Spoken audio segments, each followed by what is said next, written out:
आमच्या शाळेचा एक नवीन उपक्रम शब्दकोड्यांची निर्मिती। विद्यार्थी स्वतः शब्दकोडे कसे तयार करावे हे शिकत आहेत स्वतःच्या कृतीतून। पहा तर आमच्या विद्यार्थ्यांचा हा नवीन अनुभव।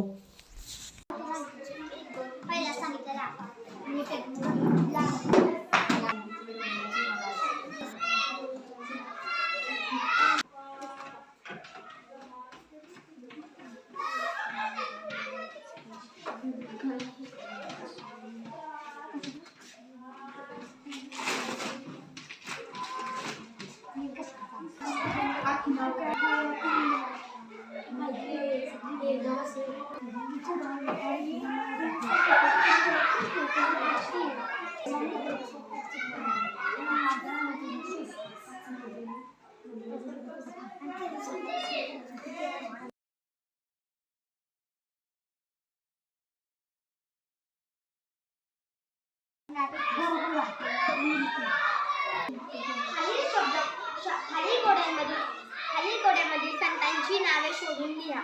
अशा प्रकारे इतिहासाच्या पुस्तकामधील कोणीही 4 कोडे लिहून तयार करतात। माझे नाव श्रावणी जन्माडूचे। आम्हाला एक आगळा वेगळा उपक्रम होता। त्या उपक्रमाचे नाव आहे शब्दकोडे। शब्दकोड्याचा इतिहास नाविशस्त्र। खालील कोड्यातून भारतीय वस्तू परदेशात जातात याची नावे शोधा। कोड्यातून विद्यापीठांची नावे शोधा। माझं 3रं कोड होतं नाविशास्त्र। समितीची कामे असतात हे या शब्दकोड्यातून शोधा। माझे 4थे शब्दकोड होते खालील कोड्यातून जिल्हा परिषदेची कामे शोधा।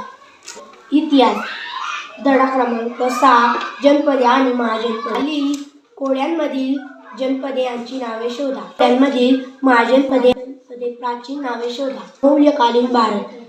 खालील कोड्यांमधील चंद्रगुप्त मौर्य यांची नावे शोधा। खालील कोड्यांमधील अशोकाचे शिलालेख यांची नावे शोधा। दक्षिण आशिया भूभाग कोड्यातून शोधा।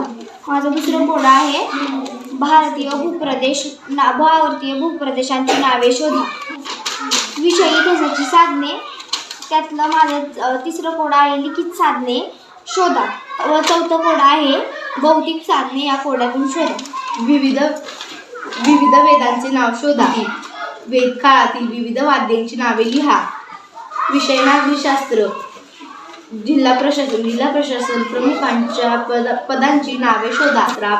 आपत्तींची नावे शोधा। मुद्रावर कोणत्या प्राण्यांची चित्रे आहेत ते खालील कोड्यांमधील त्यांची नावे शोधा व लिहा। खालील कोड्यांमधील हडप्पा संस्कृतीची ठिकाणांची नावे शोधा व लिहा। खालील कोड्यांमधील हडप्पा काळातील मुख्य पिकांची नावे शोधा व लिहा। खालील कोड्यांमधील हडप्पा काळातील दागिन्यांची नावे शोधा व लिहा।